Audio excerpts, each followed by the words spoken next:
مرحلة سير كلية.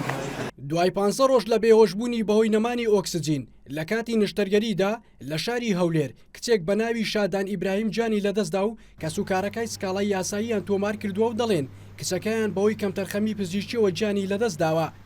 کە سوکارەکەی شادان وەک خۆیان باسی دەکەن 26 مانجی ڕابردوو بە مەبەستی ئەنجامدانی نەشتەرگەری ناسۆر بە پێکانی خۆی چووە بۆ نەخۆشخانەی فێرکاری هەولێر، بەڵام لە دوایبردنی بۆ هۆڵی نەشتەرگەری و دەستکردن بە نەشتەرگەریەکە ئۆکسجینی مەرکەزی نەخۆشخانەکە وەستاوە و دوایهێنانی 2 پتڵی ئۆکسجین کە یەکێکیان خاڵی بووە و ئاوێتریشیان کاری نەکردووە 2000 دڵی لە لێدان کەوتووە و بوژانەوەی بۆ کراوە.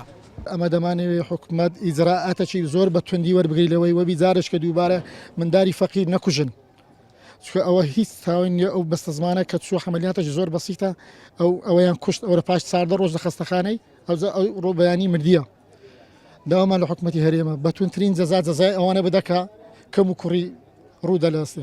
لەسەر ڕۆژی ڕابردوو NRT بە دوواداچوونی بۆ باری تەندروستی شادان کرد و هەر ئەو کاتە لایەنە پەیوەندیدارەکان بڕیاریاندا لیژنەیەکی لێکۆڵینەوە لە هۆکاری ڕووداوەکە پێک بهێنن بە بەشداری وەزارەتی تەندروستی و داواکاری گشتی و دەستەی گشتی مافی مرۆڤ.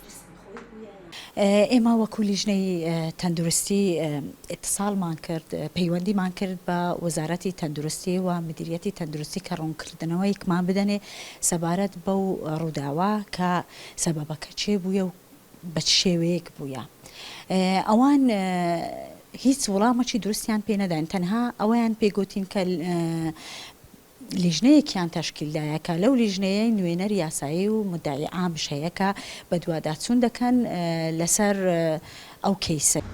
نەشتەرگەریەکەی شادان لە نەخۆشخانەی فێرکاری هەولێر ئەنجام دراوە و باوتەی بەڕێوەبەرایەتی نەخۆشخانەکە ساڵی ڕابردوو 17,700 نەشتەرگەری لە نەخۆشخانەکەدا بەسەرکەوتووی و بەبێ کێشە ئەنجام دراوە. سەبارەت بە دۆستی گیان لەدەستدانی شادانیش بەڕێوەبەری نەخۆشخانەکە دەڵێت لیژنەی لێکۆڵینەوەیان پێکهێناوە و هەر کەسێک کەمتەرخەم بێت سزای توندی دەدرێت.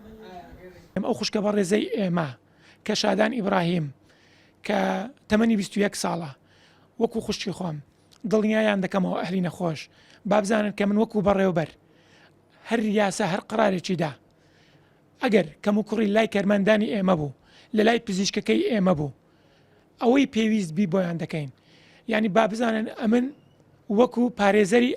شادان ئیبراهیم تەمەنی 21 ساڵە بووە و خوێنکاری قۆناغی سێمی بەشی ماتماتیک بووە لە کۆلێژی پەروەردەی زانکۆی سلاحەدین کە سوکارەکەی جەخرلەوە دەکەنەوە.